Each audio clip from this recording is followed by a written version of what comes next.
제가 볼 때는 지금 최근 뭐 1, 2년 사이에 탈중국 얘기가 난무하지만 이미 한국은 탈중국 했습니다.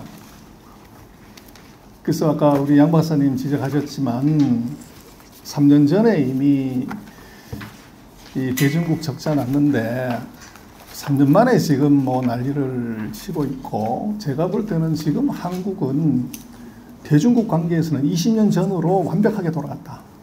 2002년에 대미 수출 비중을 대중 수출 비중이 넘어갔어요. 근데 4월달 통계를 보면 대중국 수출 비중이 대미 수출 비중보다가 똑같거나 같습니다. 20년 전으로 돌아갔어요. 그래서 더 이상 우리가 낮출 것도 없어요. 근데도 아직 우리가 계속 탈중국 얘기를 하는데, 호주가 25%, 대만이 28%인가 그렇고, 일본이 대중국 수출 비중이 20%입니다.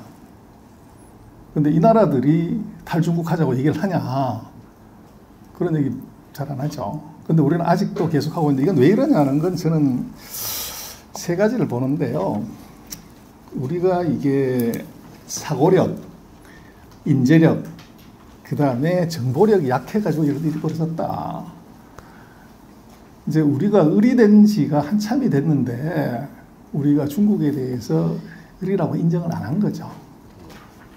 그래서 이게 반성문 쓰는 속도가 우리가 너무 늦다는 겁니다. 그러나 우리가 몰랐냐? 아닙니다. 알고 있으면서 의도적으로 무시하고 안 보려고 했던 거죠. 근데 이런 것의 근본적인 이유는 뭐냐 그러면, 중국에서 왜 적자나냐 그러면, 제가 볼 때는 중국에 진출한 우리나라 기업들 CEO 중에서 중국어 되는 사람이 있냐, 중국에서 학교 나온 CEO가 단 한 명이나 있었냐는 거죠. 그러다 보니까 인재력의 이 비난함이 결국은 이 말이 안 되는 사람이 장사를 했으니 그때까지 최근 20년간은 날로 버는 거고, 그것의 의미는 뭐냐면 이 산업의 국제적 이전 과정에서 미국, 일본, 한국, 대만, 중국으로 오는, 거기 우리 편성해서 우리가 그래도 길게 먹은 것 같아, 20년. 근데 결정적인 문제는요, 정보력입니다. 인재력이 떨어지니까 지금 미국이 디커플링을 한다는 게 아니라 갑자기 말을 바꿨어요. 디리스킹으로. 사람이 자고가 바뀌면 일찍 죽는다는데 이게 디리스킹하고 디커플링에 무슨 차이가 있냐는 거죠. 그 안을 자세히 들여다보면 외교하고 첨단 산업은 여전히 디커플링이고, 실익 없는 전통 산업 여기서 낙수해서 서로 잘 지내자는 게 결론입니다. 그런데 놀랍게도 일본이 곧 이제 중국을 방문을 해요. 그래서 미국이 디리스킹 하는 거를 정확하게 그대로 따라서 가는데, 우리는 언제 디리스킹 해가지고 중국을 만날 거냐, 우리 지금 계획이 없어요.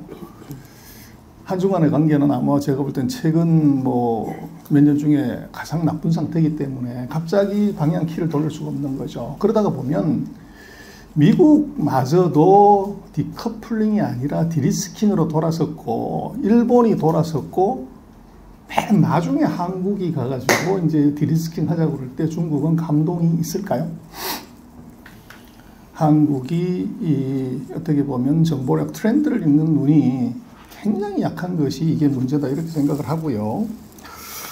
그래서 첫 번째, 이게 저는 약간 발상의 전환을 하자면, 더 이상 중국의 무역수지 흑자, 적자 이거 자꾸 얘기하지 말고, 어떻게 최대 흑자국에서 최대 적자국으로 바뀌었으면 이걸 어떻게 흑자로 전환하든지, 또는 적자가 더 이상 늘지 않게 하냐는 것의 전략, 대책, 방법, 이거를 팍 터지게 논의하고 연구해야 되는데, 그런 얘기는 없고 탈중국 해야 되고 중국은 끝났고, 이제 이런 논의만 우리가 계속 한다는 건 좀 넌센스인데, 결국은요, 그 손흥민 선수가 왜 선수냐 그러면요, 고수냐 그러면요, 오른발잡이가 오른발 잘 쓰고 왼발잡이가 왼발 잘 쓰면 그건 선수가 됩니다.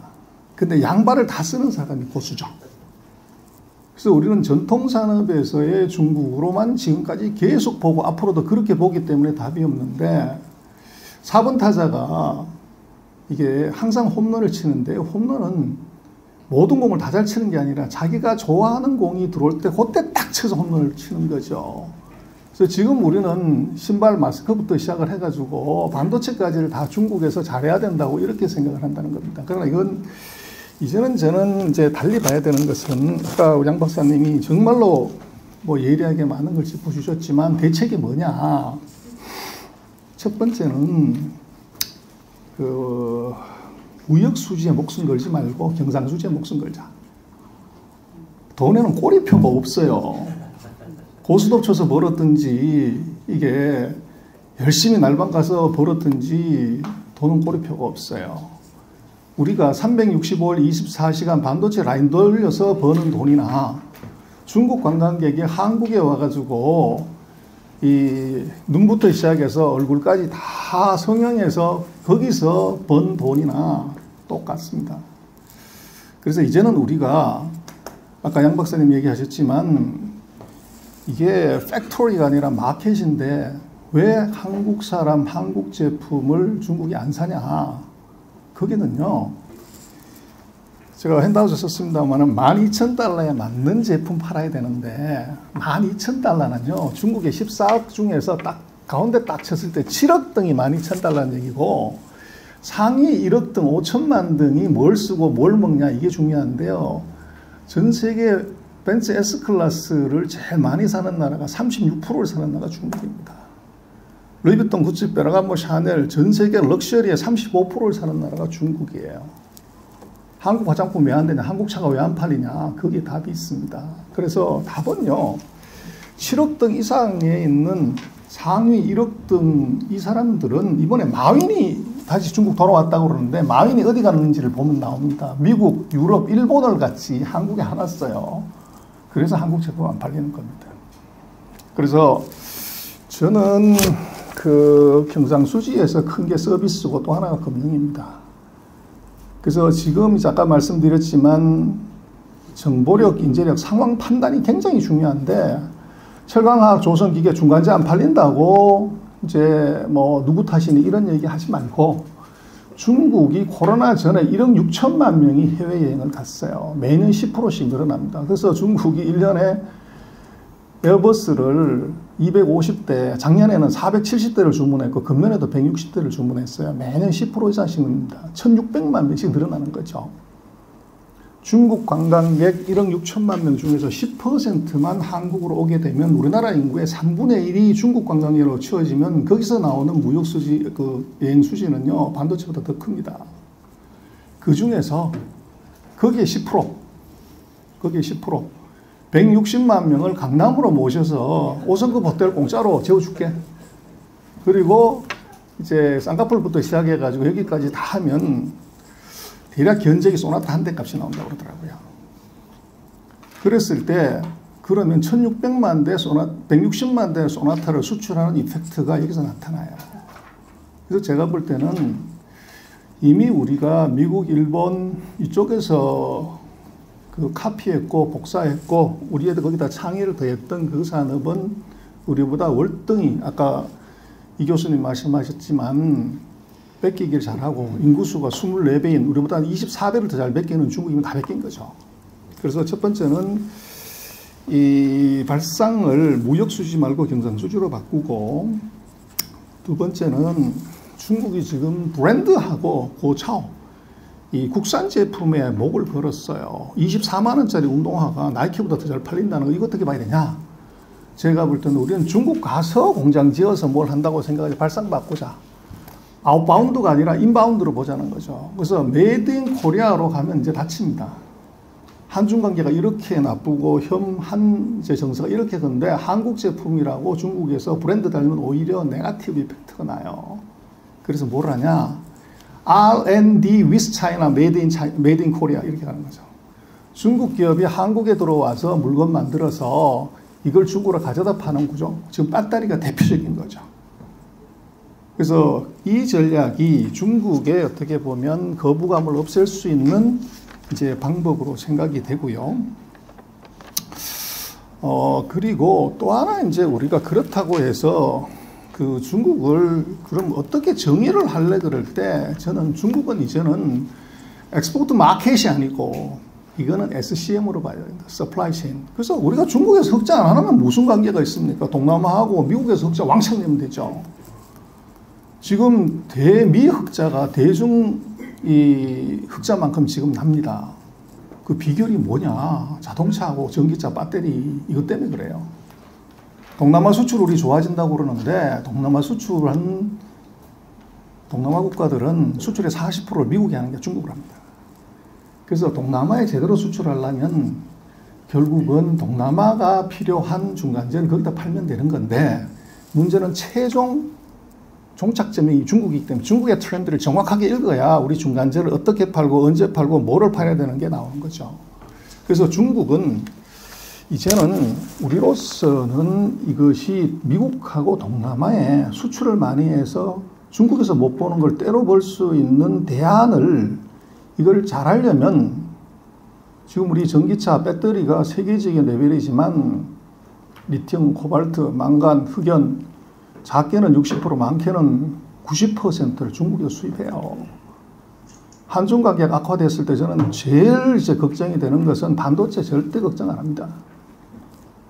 반도체를 가만 내려두고 배터리를 지난번 요소수 사태처럼 중국의 자동차 산업이 너무 이게 수요가 커서 리튬, 코발트, 망간, 흑연 이거 좀 수출을 당분간 중지해야 되겠다 하는 순간에 우리나라의 대미 흑자는 바로 적자로 돌아설 수 있는 가능성이 있어요.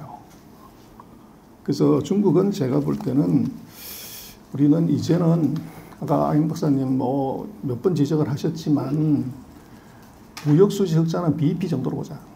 그리고 1달러 60센트의 디램 가격이 3달러 20 올라가는 순간에 바로 흑자 전환합니다. 이게. 그래서 우리가 반도체만 갖고서도 흑자는 조절할 수가 있지만 다른 지역에서의 흑자는 중국의 공급망이 우리한테는 치명적으로 중요해요.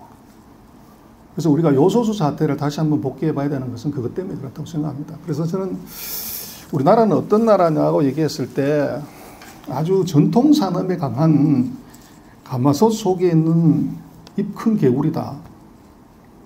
그래서 전통 산업이 서서히 이것이 사라져가고 있는데 거기서 계속 수출 안 된다고 적자 난다고 이제 와글와글 울기만 하는 거죠. 그리고 이제 어떻게 보면 답이 없는 메아리를 하는데 이 계속 밑에서 보일러가 계속 들어오는 이 상황이라는 겁니다. 그래서 결국은 그것은 우물안 개구리를 탈피하려고 하는 것은 위에서 봐야지 바닥에서 한국이라는 이 바닥에서 중국을 바라봐서는 답이 전혀 없습니다. 아시아 상공위에서 인공위성을 띄워가지고 내려다 보면은 우리가 어디로 가야 되는 것이 정확하게 있는데 우리는 뭐 제가 느낄 때는 정치든 언론이든 전부 우리 안에서 세상을 보려고 하기 때문에 계속적인 미스언더스탠딩과 어떻게 보면 미스테이크가 나오지만 이걸 우리가 인정하지 않는 이제 거기서 계속 오류가 나는 것 같아요. 그러나 저는 대중국 적자라고 하는 것을 저는 오히려 우리한테는 저는 행운이고 복이라고 생각합니다. 어느 나라건 한 나라에서 영원히 흑자를 보는 건 있을 수가 없어요. 저게 언젠가는 그걸 그쳐야 되는데 지금보다도 대중국 의존도가 우리가 60%가 됐을 때 이런 일이 벌어졌으면 우리나라 망합니다 진짜. 근데 다행히도 25%까지 갔다가 다시 20년 전으로 미국을 초월했던 단계로 왔다는 건 정말 좋은 시그널입니다. 여기서 반성하고 중국을 이제 생각을 해보시면요. 반도체는 미국이 개발했고 일본이 세계를 제패했는데 미국과 일본이 한국의 반도체 기술 넘겼다고 애통해하고 욕하고 이렇게 합니까? 아닙니다. 오히려 삼성 잘한다 치열하죠. 이유는 아주 심플하죠. 삼성전자 외국인 지분율이 52%입니다. 돈을 일하게 해서 손에 피 한 방울 안 묻히고 한국의 무역 흑자를 이걸 자본 수지에서 그대로 빼가는 것이 미국과 일본입니다.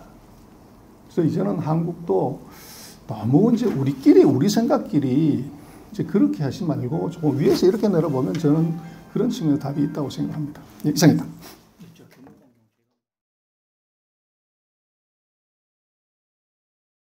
저도 같은 부분에 대한 이제 고민을 하고 있는데요.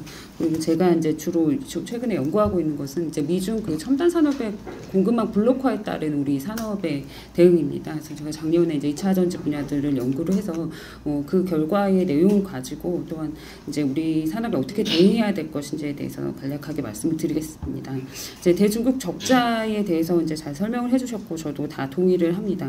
그리고 이제 대중 무역 적자가 최근에 이제 굉장히 큰 이슈로 등장을 하면서 이게 뭐 경기적 요인이냐 구조적 요인이냐 이런 되게 이제 그런 어떤 원인에 대한 그런 이제 분석에 있어서 많이 갈리고 있었는데 사실 이제 모든 영향들이 다 공존을 합니다. 구조적 요인, 경제적 요인, 경기적 요인. 근데 가장 큰 원인 자체는 우리 대중 투자, 아까 양 소장님 말씀하셨듯이 대중 투자가 이제 생산 거점형 투자로 이루어져 왔고 이 생산 거점형 투자가 유발하는 수출 효과가 다 감소하면서 또 거기다가 다 반도체 단가까지 하락해 버리니까 수출을 주저앉은 것처럼 나타났고 또 2차 전지 같은 경우에는 니켈이라든지 리튬 가격이 탄산리튬과 수산리튬의 가격이 굉장히 폭등을 하면서 또 수입은 또 늘어나는 형태로 그렇게 이제 그 무역 구조가 변하면서 이제 적자가 크게 이제 늘어나 왔던 것이죠. 근데 이 반도체나 이 배터리 이 품목만 봐도 우리가 어떻게 중국과 교육하고 있고 중국을 어떻게 활용하고 있는지 분명히 보이거든요.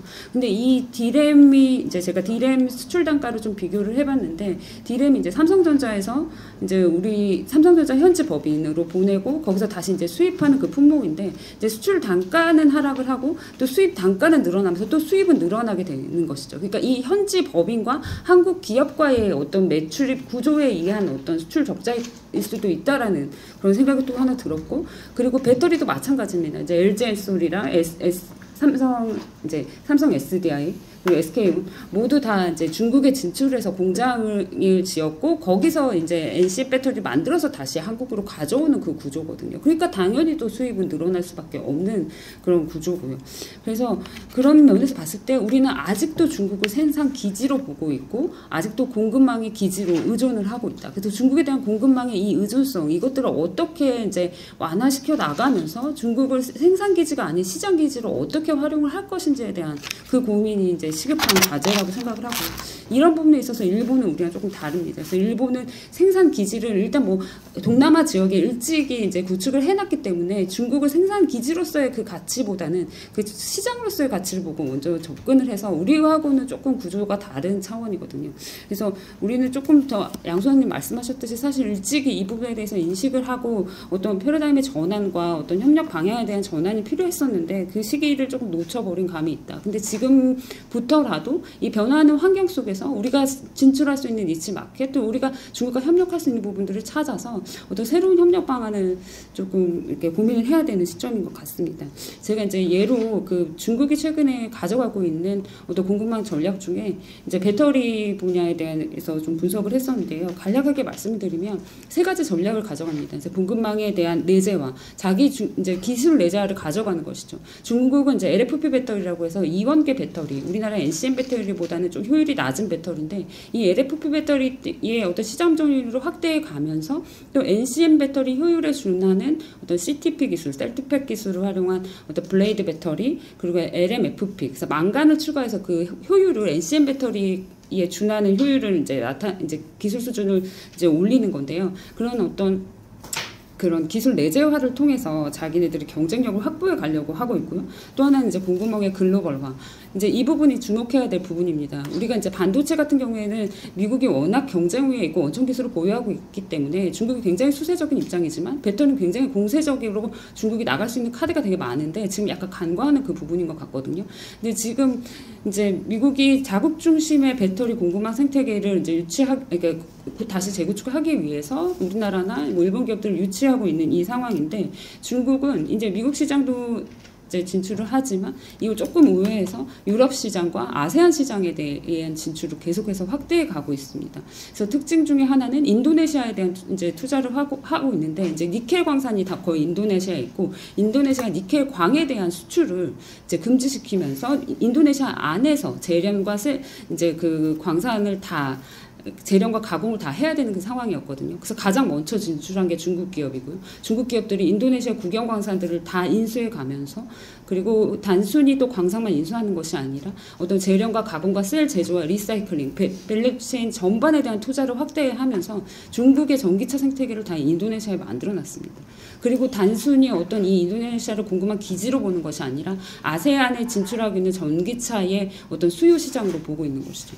그래서 BYD 같은 경우에는 아예 전기차도 이제 그 인도네시아에서 생산하고 판매하는 형태로 비즈니스 모델을 전환해 가고 있습니다. 그래서 중국의 어떤 그 배터리의 글로벌 공급망 그 차원에서 확대 차원에서 중국이 오히려 좀 미국보다 앞서 나갈 수 있는 부분이 있다라고 보고 있고요. 또 미국이 이제 IRA로 인해서 중국의 배터리를 우회했지만 이제 CATL이라든지 고티안이라는 중국의 소재 기업에 있어서는 지금 미국에 일단 펜딩 시켜놓은 상황이거든요. 그래서 투자를 받을 수도 있다라는 이제 기사들이 굉장히 많이 나오고 있는데 이런 LFP 배터리 같은 경우에 시장 점유율을 거의 다 중국이 갖고 있기 때문에 사실 중국 기업과의 어떤 기술과 그 상품이 없으면 미국도 불리한 상황이기 때문에 또 이 부분은 이제 또 하이테크 기술이라기보다 중저위 기술이거든요. 그래서 그 기술 부분에서는 또 미국이 어떻게 또 변해서 중국과 손잡을지 모른다라는 그런 부분들을 우리가 좀 고민을 해야 될 것 같고요. 그리고 또 하나는 이제 공급망 무기화, 아까 전병석 교수님이 잘 말씀해 주셨는데 이제 중국 핵심 광물에 대한 의존, 니켈, 리튬, 코발트 다 중국에 의존되어 있습니다. 근데 중국이 당장 이거를 뭐 수출 통제를 통해서 막거나 하지는 않을 텐데 히토류처럼 이것들을 이제 그 수출 통제 목록에 이제 그 등재시켜서 이거를 제한을 한다든지 얼마든지 그 무기화시킬 수 있는 그 카드를 중국이 다 쥐고 있다라는 것이죠. 그래서 이 세 가지 중국의 전략에 대한 어떤 대비가 우리가 굉장히 필요한 시점일 것 같고, 그래서 굉장히 우리와 경합 관계에 있는 산업에서는 중국이 굉장히 위협이고 또 리스크일 수 있다라는 그런 생각이 들었는데. 또 한편으로는 우리에게 기회일 수 있다는 생각을 했습니다. 그건 뭐냐면 중국이 미국의 IRA를 우회하기 위해서 가져가는 그 전략 중에 하나가 미국과 FTA를 체결한 국가들과의 어떤 협력을 강화하고 있습니다. 그래서 미국이 이제 IRA의 조항을 두면서 FTA 체결국에서 생산한 어떤 그 배터리의 소재나 셀 같은 경우에는 이제 보조금을 주겠다라는 그 정책을 만들면서 우리나라에 대한 투자를 좀 확대해 가고 있고, 물론 이제 우리나라가 NCM 배터리는 우리나라에서 제조를 가장 많이 하기 때문에 중국의 입장에서 우리나라가 최대의 고객입니다. 그래서 이제 사실 IRA 이전부터 우리나라에 들어와서 이제 그 합자의 형태로 지금 사업을 하고 있는데 그 투자의 규모나 어떤 생산 캐파가 계속 늘어날 수 있다라는 것이죠. 그래서 중국의 투자 유치가 있는데 이것들을 좀 부정적으로 볼 것이 아니라 사실 이 우리나라의 어떤 우리나라를 첨단 제조의 어떤 허브로 만들기 위한 하나의 어떤 도구이자 중국의 자본을 활용할 수 있다라고 그렇게 생각을 들거든요. 그래서 중국이 우리나라에서 그린필드 형태로 투자를 한다면 생산력을 제고시키고 우리나라의 어떤 수출 향상이라든지 고용 증대라든지 그런 측면에서도 좀 유리한 어떤 장점도 보유하고 있기 때문에 어떤 이런 측면에서 중국의 자본과 기업을 또 투자 유치해서 좀 활용하는 그런 전략들을 좀 고민해 봐야 된다라는 생각이 듭니다. 그래서 이제 대중국 산업협력의 새로운 이제 패러다임을 모색을 해보면 이제 최근에는 이제 중국을 제가 볼 때는 우리나라의 공급망 전략을 볼 때 약간 중국 자체를 약간 리스크로 보고 있는 것 같습니다.